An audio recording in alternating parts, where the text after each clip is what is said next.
obviously. And I think this kind of builds on what everybody's been saying so far, where there is that sort of idea of the kind of fusty archive, or, you know, special collections are only for kind of serious academics and things like that. And kind of trying to sort of sneak the learning in, like getting your vegetables or your broccoli into your whatever, into your meals.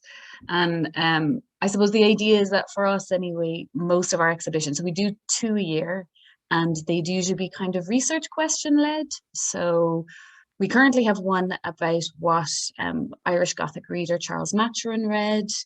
We've done kind of a few on that sort of theme of what people come into the library to read. So we did one on, there's one on James Joyce, there's one on Bram Stoker, and we've also done other exhibitions on things like doodles and marginalia and things like that. But generally, as I say, they're kind of focused on sort of research, also, you know, quite fun and engaging and visual. But last year we did kind of a fun one on elephants in the summer, having been closed for so long. We thought, what's a good way to get people to come in, get out lots of nice books with impressive images and things like that, and just sort of, you know, sneak the learning in, I suppose. And then this year we wanted to do something kind of similar, a really fun, really popular, not going to involve a huge amount of research on our part either. And I suppose you could kind of call it a user-generated exhibition to a certain extent. And so it's got that nice additional element of getting kind of the users involved.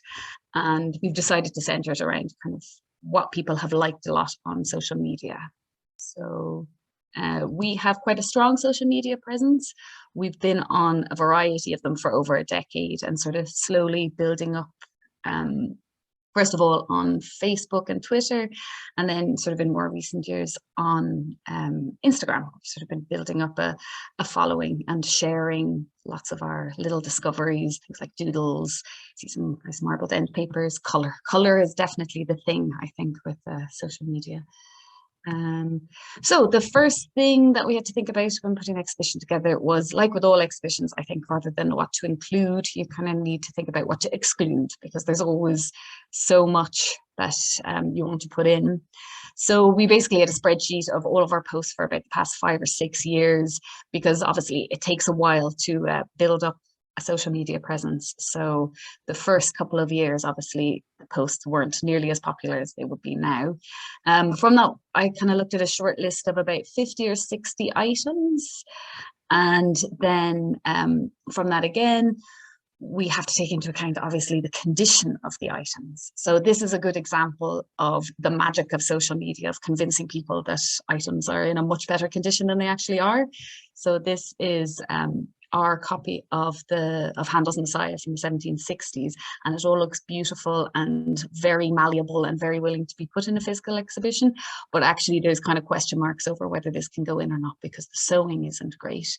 But it is that thing of, you know, what makes for good images doesn't necessarily make for a good physical exhibition for all sorts of reasons. So looking at what has been very popular, I think it was Sophie who probably said color, simple, things like that. These are the key ingredients to success on social media. So color, yes, definitely. Something that people go mad for is anything related to the book as an object as well. So be it bindings, be it these lovely gophered and gilded edges on the multi-volume Talmud that we have here, things found in books. So this is a little kind of colorful bookmark that was found in one of our books. Doodles, we're very, very partial to doodles of all kinds. And Lego minifigures, which will come up now in a little bit. And this seems to be kind of across the board. This is what people are into, whether you're on Facebook, Twitter, Instagram. There are sort of small differences between them, I would say.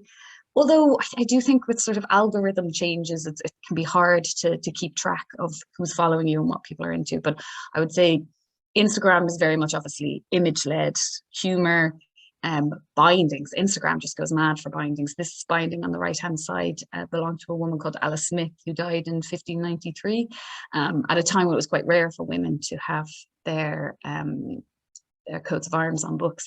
And it did reasonably well on Twitter, got like 70 something likes, but it was one of our most popular Instagram posts last year with about 500 likes. So bindings on Instagram, Twitter, book history, usually kind of things like that. Again, all of them like kind of pithy, a bit of humor, that kind of thing. Facebook likes details. We often get into a lot of trouble if we don't put up, you know, title, imprint details, things like that. They're definitely looking for bib details on Facebook. But so kind of different audiences, and also sort of having to think about making sure that we're catering for all of these audiences in the exhibition as well. So here are some of our little Lego mini figures. These are some of the posts that Julie, our education and outreach officer, did last year, sort of both during lockdown and as we were reopening. These are obviously, so this kind of is one of the things you have to consider with moving an exhibition from the physical to the digital, is how do we incorporate some of our most popular posts. So these guys, and obviously the space itself, are often amongst the most popular posts on social media. We have a Lego minifigure hunt on all the time. So when people come in, they'll be able to hunt for people like Bram Stoker, Marsh, as Sophie showed off. So we have kind of historical figures associated with the library who read here. And there's Grace Marsh, that's Narcissus Marsh's niece there with her little letter and her ring, and Bram Stoker and people, and Dracula himself and that kind of thing. But also Julie has really got to grips with Photoshop and created last Christmas a really nice collection of posts involving some little elf Lego minifigures. And kind of obviously it's difficult to incorporate something like that into the exhibition.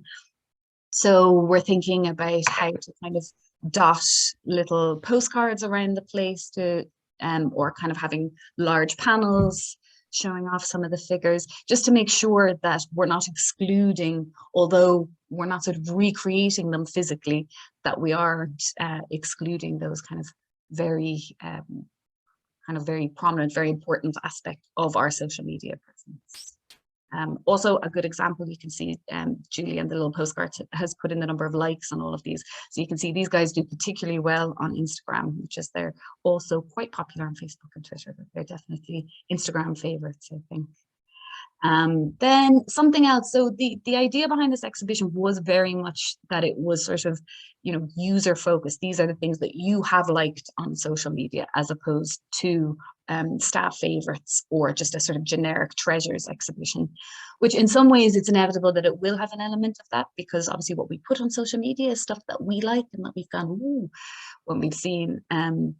But I kind of didn't want to make that the central tenet of it. I wanted to very much be what people want to see.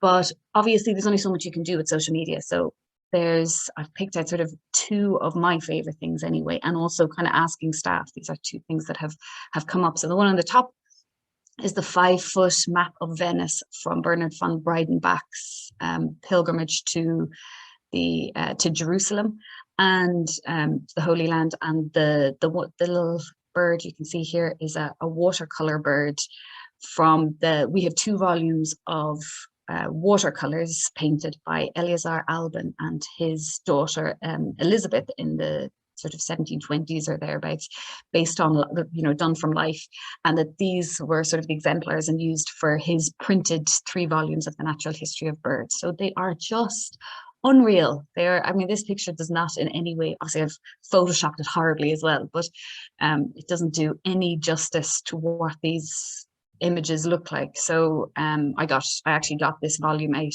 last week or 2 weeks ago for the first time in months, having not seen it except in sort of postcard and photograph form. And it's definitely something that needs to be seen in the flesh. And I would say the same of the Bernard von Breidenbach. So kind of thinking about, yes, we want this to be very much a digital exhibition made physical, but also to maybe incorporate those things that just don't work on social media and kind of, you know, give people a chance to see those.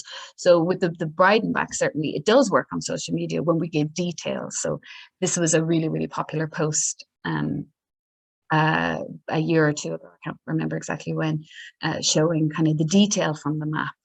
And sort of another consideration is kind of how to incorporate these details to use them to support the kind of physical exhibitions. So we have all of these sort of lovely little details that look great on social media, but you would be a little bit concerned might be lost in a physical exhibition.